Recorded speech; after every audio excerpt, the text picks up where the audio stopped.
우리는 지난 주일에 이제 미가를 중심으로 일어난 일들을 통해서 이스라엘에 일어난 심각한 영적 타락을 확인해 보았습니다. 미가는 복을 받기 위해서 끊임없이 뭔가를 합니다. 그런데 그 끊임없이 뭔가를 하는 행동을 보면 하나님과 너무나 동떨어져 있는, 마치 이 사람이 하나님을 믿는 사람 맞나? 생각이 들 정도로 하나님과 멀리 떨어져 있는 모습, 행동을 취합니다. 우상을 만들어서 자신의 신당에 모셔두질 않나. 또 레위인만 할 수 있는 제사장을 자기 아들을 삼아서 삼게 하고, 그것이 안 되다 보니까 또돌이 제사장을 자신의 개인 제사장으로 고용하면서 완전히 하나님을 믿는 신앙이 아니라 자기 종교를 만들어가는 미가의 모습을 볼 수 있었습니다. 근데 미가뿐만 아니라 단지파도 마찬가지였습니다. 하나님이 주신 기업과는 전혀 상관이 없는 라이스를 정복하면서 이 단지파는 정말 불신앙적인 행동을 계속해서 연이어서 합니다. 미가에게서 빼앗은 우상을 들고 전쟁에 참여하지 않나? 그리고 라이스, 즉 전혀 적의가 없었던 가나안 족속과는 상관이 없는 라이스의 성읍 사람들을 다 죽이고 결국은 라이스 성읍을 자신의 지파의 이름인 단으로 바꾸고 거기에 이제 신상을 세우는, 그래서 단지파는 공식적으로 우상을 섬기는 그런 첫 번째 지파가 되는 불명예를 안고 말았습니다. 그러니까 미가도 그렇고 단지파도 그렇고 하나님을 믿는 신앙과는 너무나 동떨어진 모습을 보이고 있다는 것입니다. 자, 그런데 지난주에 언급을 하지 않은 게 있었는데요. 이렇게 놀라운 사건들이 언제쯤 일어났냐 하면 가나안을 정복하고 나서 얼마 되지 않은 사사시대의 초창기에 일어났다는 것입니다. 그러니까 우리가 보통 사사시대의 이야기들 읽어보면 이 사람들이 여호수아가 죽은 후에 굉장히 천천히 타락하다가 사사시대 말기에 이르러서 이들이 완전히 타락했겠구나 라고 하는 생각을 하게 되는데 그게 아니라고 하는 겁니다. 그러니까 모든 학자들이 일어났던, 그러니까 17장에서 21장까지의 모든 사건들이 사사시대의 후기가 아니라 사사시대 초기에 일어났다는 겁니다. 그러니까 뭐를 보면 알 수가 있냐면 그 타락의 중심에 서 있었던 레위인이 누구였죠? 모세의 손자라고 소개를 하는 거죠. 그러니까 모세의 손자가 살아 있었던 시대니까 사사시대가 시작된 지 얼마 안 돼서부터 이 일들이 일어났다는 것입니다. 그러니까 사사시대의 초기에, 그러니까 이스라엘이 가나안을 정복한 지 얼마 되지 않아서 벌써부터 이스라엘 내에 가나안의 심각한 죄악들이 뿌리 내리고 있었다는 겁니다. 그러니까 영적 타락이 굉장히 심각했다는 것이죠. 자, 이제 오늘 본문, 그러니까 19장에서 이제 21장까지는 마찬가지로 역시 사사시대 초기에서 일어난 일들로 보고 있는데요. 앞선 17장에서 18장이 이제 영적인 타락에 초점이 맞춰 있었다면 이제 오늘 우리가 읽은 19장에서 21장까지는 이스라엘의 도덕적 타락에 초점을 맞추고 있습니다. 1절을 여러분이 보시면 첩을 둔 레위인이 등장하고 있죠. 그러니까 이스라엘에서 영적 리더의 그룹에 속하는 레위 사람이 집은 첩을 두고 있다는 것입니다. 그러니까 첩은 그러니까 보통 삼손이 만나는 어떤 창녀, 아니면 기생과는 다릅니다. 그러니까 첩은 비록 첩이긴 하지만 분명히 이제 그 집안의 부인으로서의 이제 정식, 이제 지위를 갖게 되는 거죠. 그래서 이제 여러분들이 읽어보시면 그 레위인을 장인이 뭐라고 부르냐면 사위라고 부르고 그 레위인에 대해서도 남편이라고 칭합니다. 그러니까 그 첩이 그 레위 집안의 부인 중 한 사람이었다는 것을 이제 의미하는 겁니다. 자, 그렇다 치더라도 버젓이 이 영적 리더인 레위가 첩을 두고 있다는 것이 당시 이스라엘이 얼마나 도덕적으로 타락하고 있는가를 지금 미리 보여주고 있는 것입니다. 자, 이렇게 레위인이 첩을 두고 있는 것도 놀라운데 어떤 사건이 일어나냐면 그 첩이 또 행음을 하고 또 자기 집으로 도망을 했다는 사건이 터지고 말았습니다. 갑자기 레위인의 첩이 왜 행음을 하였지? 라고 이제 본문은 자세하게 설명을 하고 있지는 않지만 4절을 보시면 첩을 소녀라고 하는 뜻의 히브리어가 이제 사용되고 있는데, 그러니까 보면 이 첩이 꽤나 나이가 어리다는 것을 알 수가 있습니다. 보통 나이 어린 딸이 첩으로 가는 경우는 대부분 어려운 집안 형편에 의해서 이제 팔려가는 것을 의미하지요. 그러니까 이 첩도 어린 나이에 가정 형편에 의해서 레위인의 집으로 팔려간 것으로 보입니다. 그러니 이 어린 나이에 그 가정에서 첩살이를 하고 있으니 얼마나 힘겹겠습니까? 그러니까 첩이라고 하는 것은 주로 세 번째 부인을 의미합니다. 그러니까 레위인에게 조강지처가 있었고, 그 다음에 둘째 부인이 있었고, 그 다음에 셋째 부인이 이 첩이 있었다는 겁니다. 히브리어는 첫째 부인, 둘째 부인, 셋째 부인을 지칭하는 이 단어들이 다 다릅니다. 그러니까 보통 첩을 두는 사람들은 이스라엘에서 왕, 그리고 이방 나라에서도 왕에 해당하거든요. 그러니까 어느 정도 좀 재력이 있는 사람이 첩을 뭐 그렇겠죠. 사람을 드리는 거니까.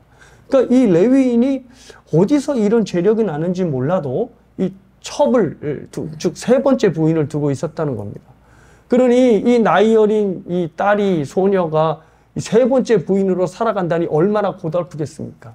조강지처에 치일 것이고, 둘째 부인에 치일 것이고, 그리고 또 나이가 어리니 또 집생각도 많이 날 것이고, 그러다 보니 또 주변의 유혹에 빠져서 음행을 저지르고 만 것입니다. 그래서 이제 집으로 돌아가게 된 것이죠. 근데 2절을 보면 우리말 성경에는 잘 나타나 있지 않지만 ESV 영어 성경이나 또 히브리어 원문 성경을 보면 남편에게 화를 내며 베들레헴으로 돌아갔다 이렇게 되어 있습니다. 그러니까 우리말 성경에는 그냥 베들레헴으로 돌아갔다 되어 있죠. 근데 원래 뜻이 남편에게 무지하게 화를 내고 자기 집으로 돌아갔다라고 합니다. 아니, 음행한 첩이 죽을 죄를 졌다고 해도 부족할 판에 남편에게 화를 냈다는 것은 그만큼 첩에게 있어서 결혼 생활이 힘들고 어려웠다는 것을 의미합니다. 그래서 남편에게 화를 내고 자신을 지켜주지 않는 남편에게 화를 내면서 이제 집으로 돌아갔다는 거죠.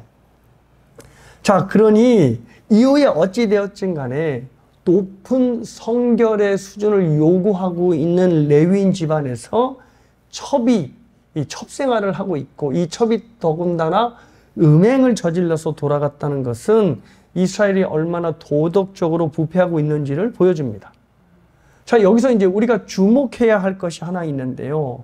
미가의 경우도 그렇고 또 오늘 본문에도 그렇고 그 사건의 중심에 누가 서 있죠?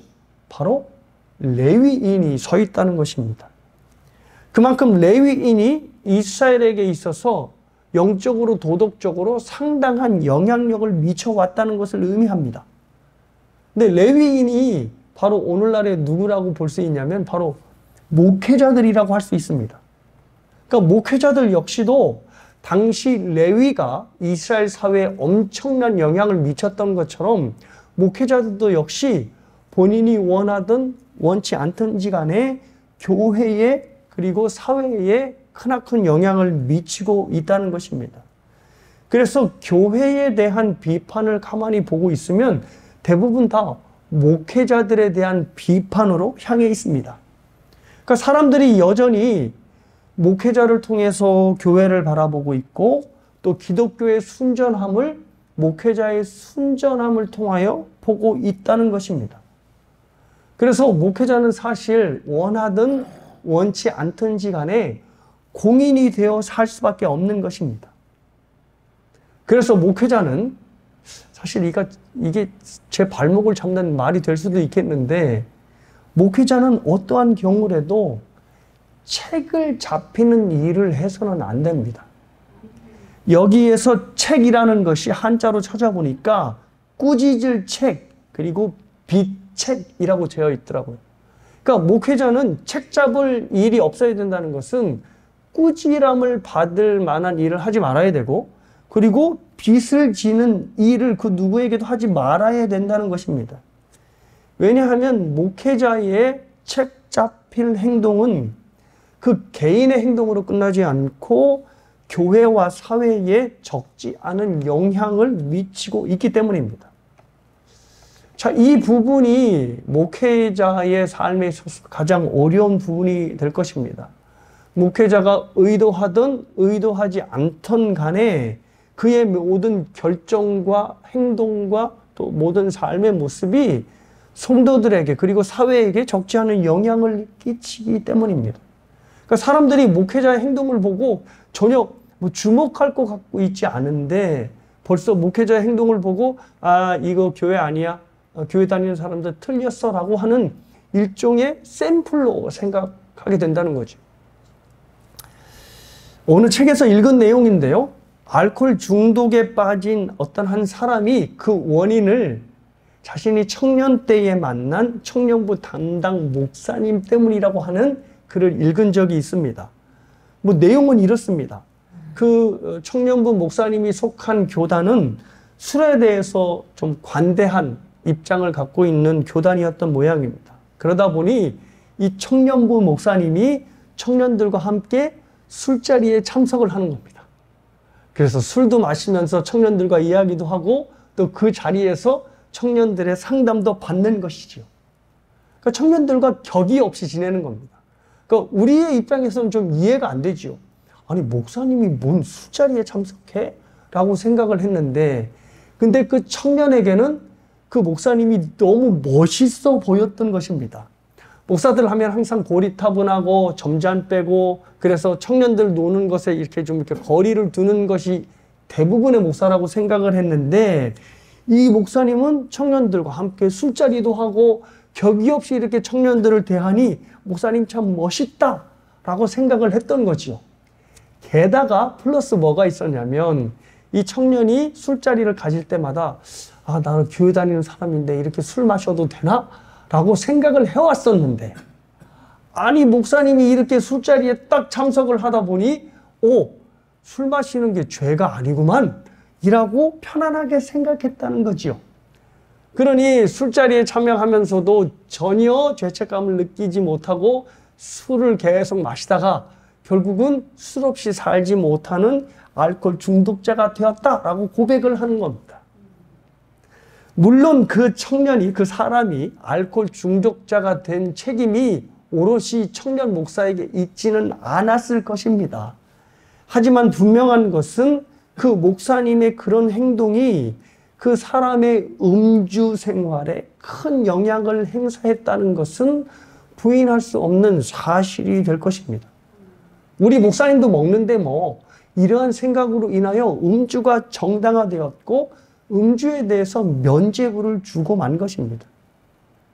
그래서 목사님은 어떠한 행동이든지 그것이 설령 성도를 위한 행동이라 하더라도 항상 조심하고 나의 행동과 결정이 어떤 영향을 미칠까를 생각해야 한다는 것입니다. 이것이 바로 여러분이 저를 위해서 기도해 줘야 될 부분이라 생각합니다. 서진이가 가끔 저에게 하는 말이 있습니다. 아빠, 목사님이 그래서 되겠어요? 라고 하는 말을 합니다. 그러니까 저 어린 것이 목사님이 그래서는 안 된다는 것을 저도 알고 있는 거지요. 그러니까 목사님의 행동은 개인의 행동이 아니라 많은 사람들에게 영향력을 갖고 있다는 것을 저 아이가 아는 겁니다. 그러면 제가 또 그러죠. 야, 목사 딸은 그러면 되고? 라고 이제 물어보는 겁니다. 그러니까 이것이 바로 목회자와 목회자의 가정을 위해서 기도해야 될 부분이라 생각합니다. 원튼 원치 않든지 간에 목회자와 목회자의 가정은 공인이고 공인의 가정이 된 것입니다. 그래서 사람들이 지켜보고 많은 영향을 미칠 수밖에 없는 거죠. 그로 인하여서 많은 사람이 그릇된 영향을 받지 않도록, 그리고 잘못된 면죄부를 받지 않도록 기도해 주셔야 될 것입니다. 그래서 우리 교회는 목회자로 인하여 실족하는 분이 단 한 분도 없게 되기를 주님의 이름으로 축복합니다. 네.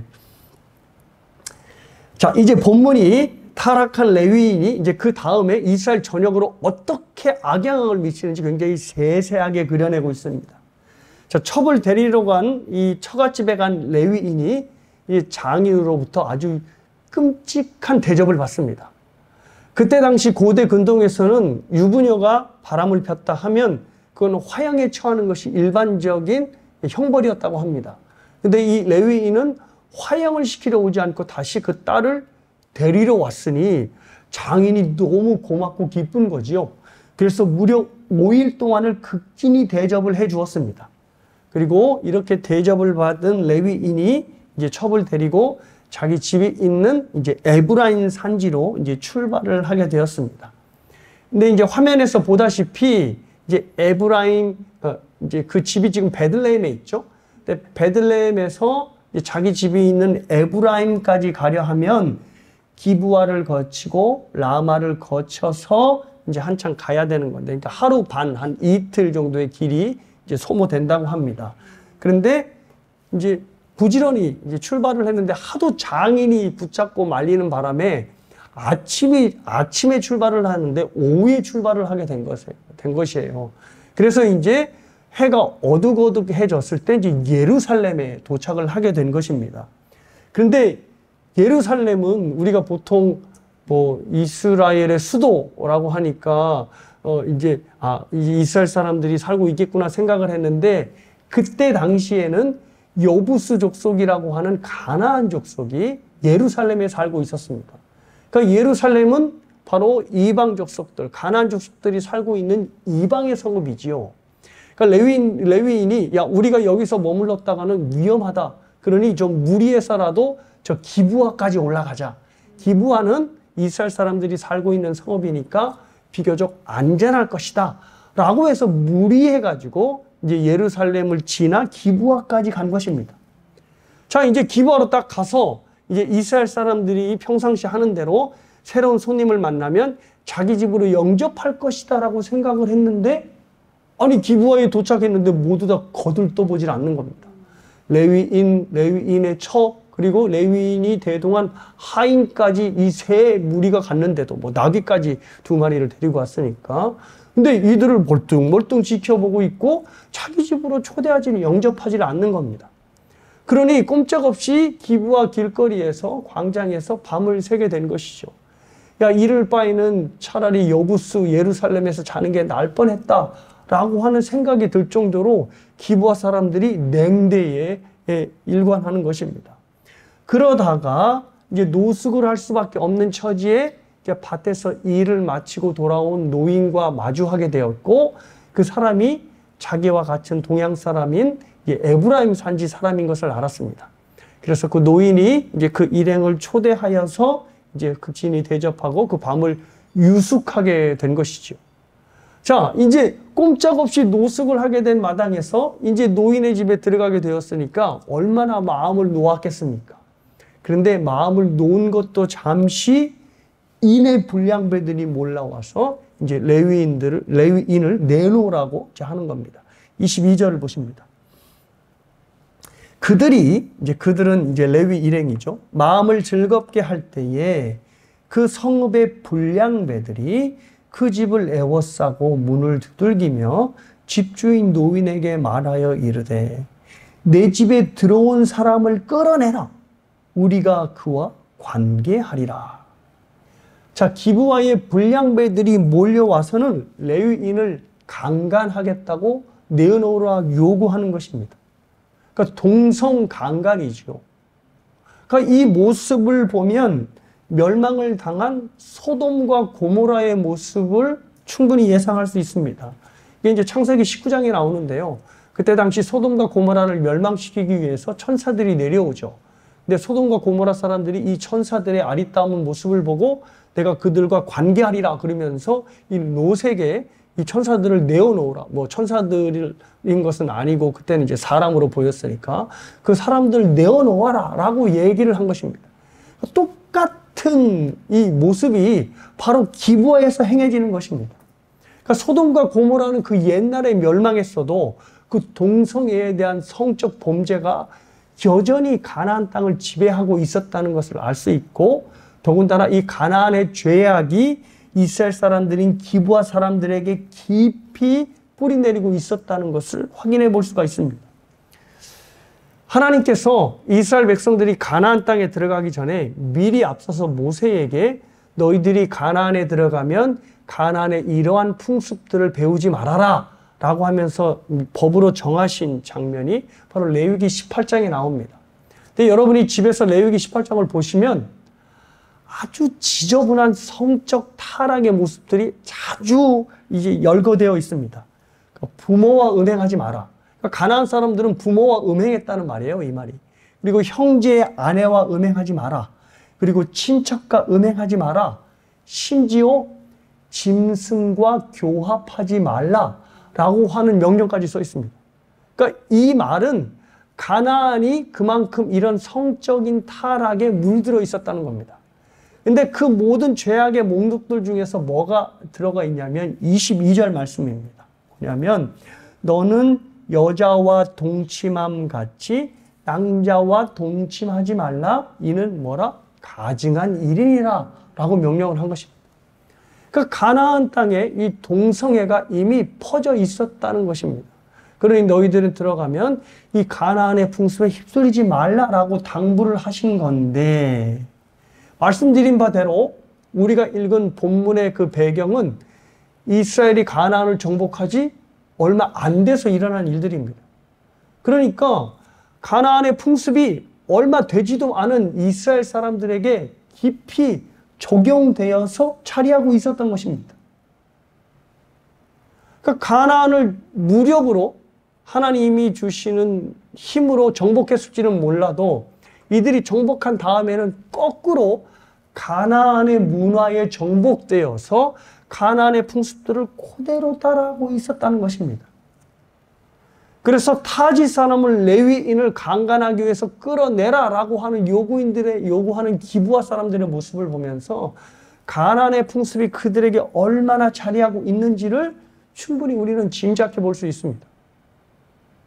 자, 여기서 우리가 생각해 봐야 할 것이 있습니다. 그것이 바로 죄가 갖고 있는 강력한 전염성입니다. 죄는 사람들 사이에 굉장히 쉽고 빠르게 퍼져나갑니다. 마치 전염병처럼 말입니다. 근데 그 이유가 있습니다. 왜냐하면 죄가 많은 사람들이 죄라도 하고 있으면 그 많은 사람들이 하고 있다는 이유만으로 안도감을 얻는 것입니다. 그러니까 즉 하는 사람이 많으면 나도 괜찮다라고 하는 생각을 자연스럽게 갖게 만든다는 것입니다. 수가 많다는 것으로 스스로에게 위안을 삼는 것입니다. 뭐 예를 들면 이런 겁니다. 서진이 얘기를 좀 자주 하는데 서진이가 아주 가끔 시험을 못 볼 때가 있습니다. 그러면 이제 우리가 얘기하기도 전에 자기가 먼저 실토를 합니다. 엄마, 나 오늘 시험 못 봤는데 걱정하지 마세요. 왜냐하면 다른 못 본 애들이 더 많기 때문이에요. 라고 얘기를 하는 겁니다. 그러니까 아멘할 게 아닙니다. 아멘하면 안 됩니다. 다른 애들이 못 본 애들이 많다는 이유만으로 자신이 시험에 못 본 것에 대해서 안도를 하고 있는 겁니다. 그러니까 자기가 시험 문제가 틀리면 내 문제가 왜 틀렸지? 다음에는 틀리지 말아야지 라고 생각하는 것이 아니라 다른 애들도 다 틀렸어. 그러니까 나는 괜찮아 라고 하고 생각을 하는 것이죠. 자, 이게 바로 이제 많은 사람들이 죄에 적용하면서 이렇게 적용한다는 겁니다. 근데 부끄러운 얘기지만 더 놀라운 건 뭔지 아세요? 서진이가 그렇게 얘기하면 그 말을 듣는 저희도 안도를 하는 거죠. 그래. 물론 애 앞에서는 그럴 수 없는데, 그래, 뭐, 다른 애들도 못 봤으니까 괜찮다. 이런 마음을 갖는 거죠. 근데 이게 고스란히 죄에게도 적용이 된다는 겁니다. 죄는 분명히 하지 말아야 될 것이죠.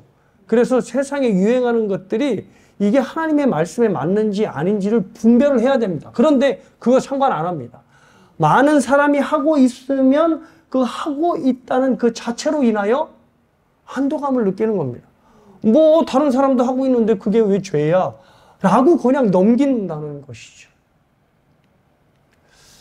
뭐 예를 하나 들까요? 주일 성수 한번 이제 생각을 해볼게요. 주일은 성수잖아요. 그 성수라는 것이 거룩히 지킨다는 의미가 있고, 그래서 사실은 우리 부모님 세대에는 주일 성수를 어기게 되면 이거를 마치 끔찍한 죄를 짓는 것으로 생각을 했습니다. 그래서 이 주일 성수를 피같이 지켜왔고, 그래서 이제 다른 부득이하게 출장을 가는 일이 있으면 이제 뭐 다른 교회에 가서 그 교회에서 예배를 드리고 주보를 갖고 와서 목회자에게 이렇게 주는 일까지 이제 했던 거죠. 근데 오늘날에는 뭐 그런 게 있나요? 사실 목회자 자신도 주일 성수에 대해서 뭐 이렇게 그렇게 많이 우리 부모님 갖고 있는 생각만큼 무게를 두지 않는 것도 사실입니다.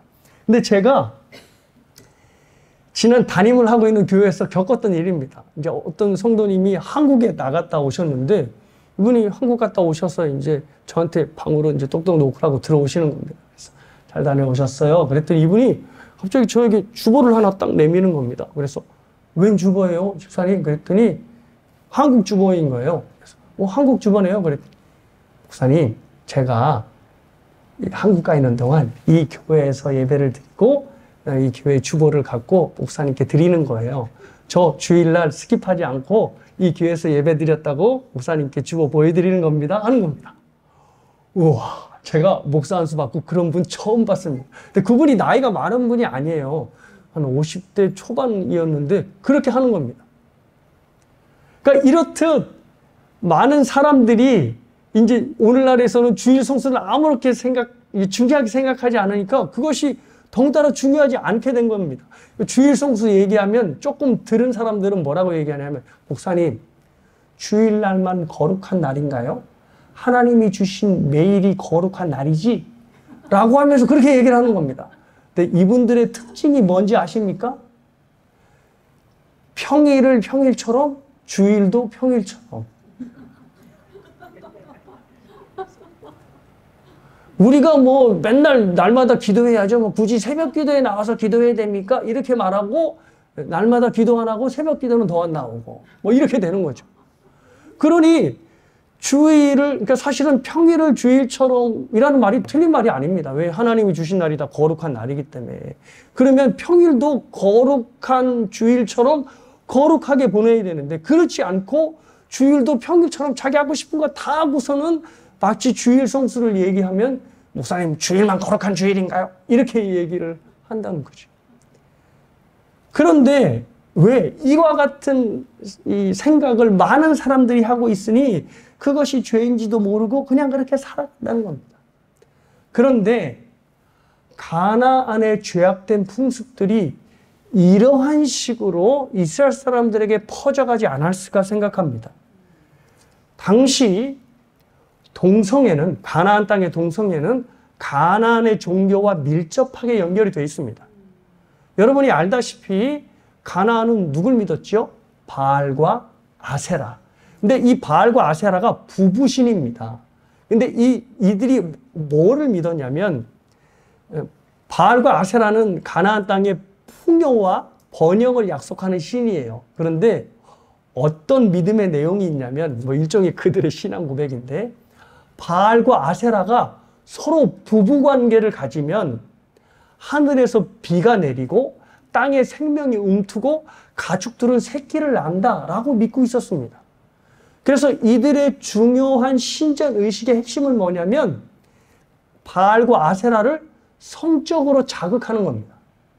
그래서 바알 신전, 아세라 신전에는 항상 누가 있었냐면 창녀들, 그러니까 신전 사제 여사제들, 그리고 창기 남자들이 있었습니다. 그러니까 여자들과 이 남자들이 동성애와 그들의 음행을 통해서 누굴 자극하는 거죠? 바알과 아세라를 자극해서 땅을 풍요롭게 만든다고 믿고 있었던 겁니다. 그래서 바알 이 종교의식은 다른 것이 아니라 음행을 버리는 것이 그들의 종교의식입니다. 그리고 사람들로 하여금 그 바알 종교에 동참하도록 하게 하는 것이죠. 자, 이스라엘 사람들이 그때 이제 가나안 모든 족속들이 정복이 되어 있지 않은 상태입니다. 그러니 여전히 가나안 신전 의식을 행하는 거죠. 근데 그들의 신전 의식을 보니까 우와, 막 남녀가 서로 뒤엉키고 뭐 남자들이 뒤엉켜서 막 음행을 저지르는 겁니다. 근데 그게 신전의식이라는 겁니다. 아니, 자신들의 신전의식은 뭐죠? 동물을 죽이고 피를 쏟고 하는 끔찍한, 피가 없이는 진행이 되지 않는 것이 하나님께 제사하는 건데, 아니 바알의 신전의식을 보니까 남녀들이 뒤엉켜서 재미를 보는 게 신전의식이라는 겁니다. 그러니 어떻게 될까요? 이거 괜찮은데? 그리고 그렇게 하면 바알 신이 복을 준대 라고 하는 내용까지 엉켜드니 그것이 자연스럽게 사람들 사이에 퍼져나가는 것입니다. 그러니 한두 사람이 아닌 여러 사람이 하고 있는 것을 보고 뭐 어때? 나만 하고 있나? 다른 사람들이 다 하고 있는데 이것은 죄가 아니야 라고 생각했던 것이죠. 그래서 사랑하는 여러분, 우리의 삶에서도 이것이 동일하게 적용이 된다는 겁니다. 그러니까 여러분, 사람들이 하고 있다 그러면 그 하고 있다는 것을 내가 동참하는 것에서 그렇게 안도감을 얻으시면 안 됩니다. 다른 사람들이 비싼 백 산다고 여러분들도 덜컥덜컥 백 사시면 안 돼. 아니, 다른 사람이 이거 10개씩 갖고 있는데 나야 한두 개인데. 우리의 모든 결정과 선택은 항상 뭐를 생각해야 된다? 하나님께서 기뻐하시느냐, 기뻐하시지 않느냐를 생각하는 거죠. 그래서 사도 바울이 뭐라고 말씀해요? 먹든지 마시든지 무엇을 하든지 뭐를 위해서 하라? 하나님의 영광을 위해서 하라라는 거예요. 내가 돈이 많아요. 그래서 내 마음대로 쓸 수 있지만 내가 이렇게 돈을 쓰는 것이 하나님의 영광을 받으시고 하나님 기뻐하시는 일인가를 생각해야 된다는 거죠. 바로 그러한 생각 속에서 우리가 생각해야 되기 때문에 사도 바울이 로마서 12장에서 이 말씀을 한 겁니다. 너희는 이 세대를 본받지 말고 오직 뭐를 새롭게 함으로? 마음을 새롭게 함으로 변화를 받아 하나님의 선하시고 기뻐하시고 온전하신 뜻이 무엇인지 분별하도록 하라 이렇게 말씀하십니다. 여기서 이 세대를 본받지 말라라고 하는 이 말이 사람들이 다 하고 있다고 해서 너희가 그냥 무분별하게 받지 말라라고 하는 것으로 받으셔도 됩니다. 그러니까 분별해야 되는 거죠. 이 세대가 다 하고 있다고 해서 나도 동참을 하는 것이 우리에게 면죄부를 주고 있지 않다는 것입니다. 아무리 유행하는 것이라도 하나님의 선하시고 온전하신 뜻으로 분별을 하라는 것입니다. 그러면 어떻게 해야 될까요? 저와 여러분의 마음이, 참고로 여기서 마음은 여기가 아니고 어디냐면 여기입니다. 그러니까 우리의 생각이 하나님의 말씀으로 가득 차 있어야지만 세상 사람들이 하고 있는 모든 일을 분별할 수 있고 그것을 내가 수용할 수 있다는 겁니다. 말씀에 따라서. 그렇지 않으면 온갖 세상의 풍조에 휩쓸려서 세상 사람들처럼 마치 가나안 사람들이 아무런 죄책감 없이 동성애를 행했던 것처럼 우리도 역시 아무런 생각 없이 하나님을 대적하는 행위들을 쉽게 하실 수 있다는 것입니다. 그래서 사랑하는 여러분, 하나님의 말씀으로 이 시대를 분별하고 통찰하는 분명한 이 지식과 지혜가 저와 여러분에게 있어야 됩니다. 이러한 축복이 저와 여러분의 삶에 충만하게 되기를 주님의 이름으로 축복합니다. 자, 이렇게 기부와 이 불량배들의 요구로 인해서 레위인은 자신을 내어주는 대신 자신의 첩을 내어주게 되었고, 이로 인하여서 여러분이 읽은 대로 그 첩은 불량배들에게 밤새도록 유리를 당하고 결국은 죽고 말았습니다. 그리고 나자 이 레위인이 이 첩의 시신을 12덩어리로 토막을 내어서 각 지파들에게 보내게 되었습니다. 이 레위인이 이런 끔찍한 일을 하게 된 이유는 누구든지 이 기부와 불량배들의 행동을 심판하지 않으면 이 쪼개진 이 첩의 시신처럼 너희들이 쪼개져 죽을 것이다. 즉 하나님의 저주를 받을 것이다 라는 것을 보여주기 위해서 그 시신을 보낸 것입니다. 그러니까 레위인으로서는 이 기부와 사람들을 심판해달라 이렇게 이제 보낸 것인데, 이 레위인의 행동이 억울하게 죽은 첩에 대해서 하나님께서 공의를 세워달라는 차원에서 이 일을 한 것이 아니라 자신을 함부로 대하고 자신의 명예와 자존심을 더럽힌 기브아 사람들을 심판해 달라고 자신의 개인의 복수를 위해서 한 행동이었습니다. 무엇을 보면 알 수 있냐면 20장 4절 6절에서 이 내용이 바로 이 레위가 이 여러 지파들, 모든 모인 지파들이 모인 상황에서 이제 기브아 사람들을 고발한 내용인데요. 본문을 보시면 뭐밖에 없죠? 나밖에 없습니다. 그러니까 첩의 억울함, 첩의 불쌍한 죽음, 원통한 죽음에 대해서는 관심도 없고 화면에서 보다시피 온통 나밖에는 없는 것입니다. 나. 그러니까 모든 관심이 나에 쏠려 있는 것이죠. 첩에게는 관심도 없는 것입니다. 결국은 첩의 죽음이 분하고 원통한 것이 아니라 기브아에게 당한 모욕과 수치, 이걸 내가 당했으니 나의 이 수치와 원한을 너희들이 풀어달라라고 요구를 하는 것입니다. 그러니까 자신의 복수를 위하여서 이 지파들의 복수심을 자극하는 것입니다. 이로 인하여서 이 지파들은 이 레위인의 자극에 넘어가게 되었고 기브아에 속한 베냐민 지파들과 이 베냐민 지파와 3번의 전투를 벌이게 됩니다. 그리고 수만의 사상자를 낼 뿐은 물론이고 거의 베냐민 지파는 이스라엘 내에서 자취를 감추게까지 되었습니다. 아직 이제 몇 명이 남았지만 감추지는 않았지만 거의 사라지게까지 되었습니다. 게다가 전쟁을 치르면서 이 이스라엘 사람들이 너무 어리석은 맹세를 했습니다. 마치 입다처럼. 절대로 이 베냐민이 살아남는다 할지라도 베냐민 남자들에게 자신의 딸을 주지 않겠다고 하는 맹세를 하나님께 해가지고 살아남은 베냐민 사람들이 있다 하더라도 결국은 이들이 가계를 잊지 못하고 베냐민 지파가 사라지게 된 것입니다. 결국 이들이 꼼수를 마련한 게 뭐냐면 실로에 가면 항상 여호와의 명절이 1년에 한 번씩 있는데 이 1년에 한 번씩 있는 명절에 베냐민 사람들이 내려와서 딸을 납치해 가면 그냥 그것을 모른 채 해주자라고 합의를 한 것입니다. 이거는 뭐 믿음의 결정도 아니고 신앙적인 결정도 아니고 완전히 불신앙적인 꼼수였습니다. 그렇게 해서 베냐민 지파가 간신히 명백을 이어갈 수 있게 되었지만 베냐민 지파도 그리고 이스라엘도 심각한 상처를 입은 채로 내전은 끝이 나고 말았습니다. 이렇게 해서 사사기의 모든 내용들이 끝마치게 되는데요.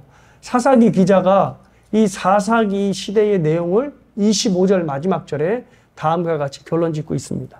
뭐냐면 그때에 이스라엘의 왕이 없으므로 사람이 각기 자기의 소견에 오른 대로 행하였더라. 자, 이것이 바로 사사시대의 결론입니다. 자기가 원하는 대로 자기 마음대로 살면 뭐 자유롭고 풍족한 삶을 살 수 있을 것 같지요? 그런데 그렇게 행하여진 사사시대를 보니 끔찍한 사건과 사고의 연달아 나온 사건의 연속이었습니다. 그리고 끔찍한 만행으로 결국은 사사기의 끝이 닦여지게 되는 겁니다. 그리고 그 만행의 뿌리에는 바로 자기가 소견에 옳은 대로 행하더라라는 것으로 반복되어 있다는 것입니다.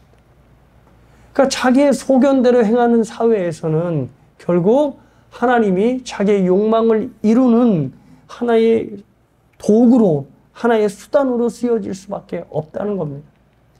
고난이 찾아오면 하나님을 찾다가 이내 고난이 해결되고 나면 자신이 하고 싶은 대로 돌아가고 마는 것이 바로 사사시대의 특징이었다는 것입니다.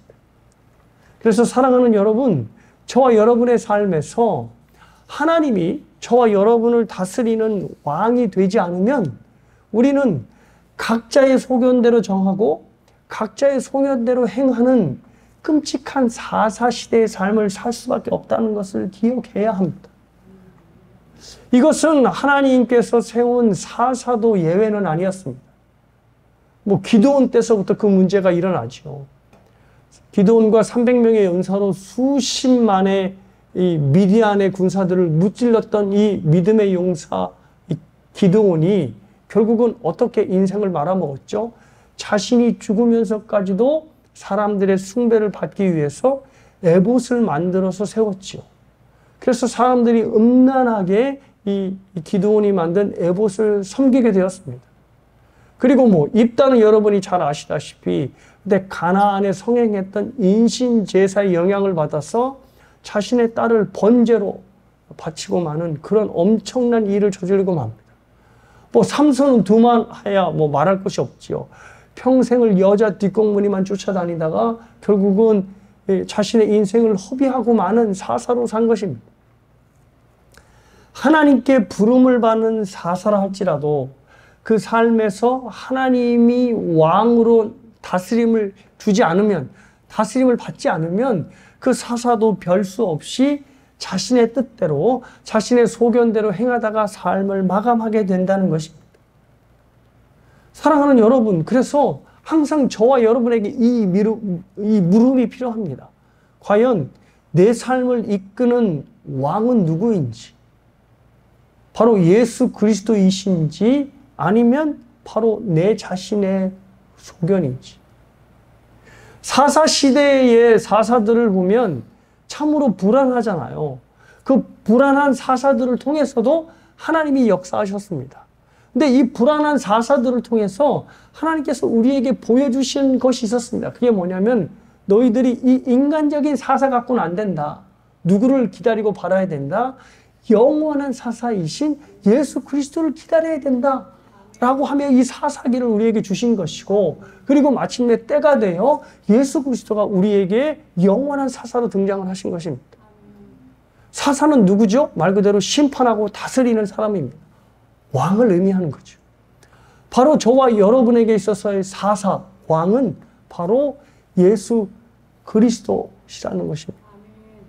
그래서 저와 여러분의 삶이 항상 예수 그리스도의 가르침을 따라, 예수 그리스도의 십자가의 승리를 따라 인도함을 받아야 된다는 것입니다. 우리의 전쟁에서 벌써 사사이신 예수님은 승리하셨죠. 그래서 십자가에서 다 이루었다라고 마지막 말씀을 하시고 돌아가신 것입니다. 그래서 우리의 삶에도 우리의 삶에서 이미 다 이루었다라고 선포하시는 영원한 사사의 이 말씀이 고스란히 적용되어야 하는 것입니다. 삶이 우리를 넘어뜨리고 힘들고 또 죄악으로 우리를 유혹한다 할지라도 이미 다 이루신 예수님께서 우리의 왕이 되시고 우리의 사사가 되신다는 것을 잊지 마시기를 부탁을 드립니다.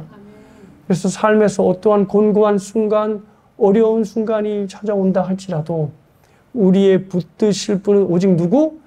예수 그리스도를 바라보며 예수 그리스도를 붙드시는 겁니다. 그래서 히브리서 기자가 이런 말씀을 했죠. 믿음의 주여 또 온전하게 하시는 이인 예수를 바라보자. 그는 그 앞에 있는 기쁨을 위하여 십자가를 참으사 부끄러움을 개의치 아니하시더니 하나님 보좌 우편에 앉으셨느니라. 너희가 피곤하여 낙심하지 않기 위하여 죄인들이 이같이 자기에게 거역하신 일을 참으신 일을 생각하라. 힘들고 어려우실 때마다 이를 온전케 하시는 이인 예수 그리스도를 바라보시는 여러분 모두가 되시길 주님의 이름으로 축복합니다.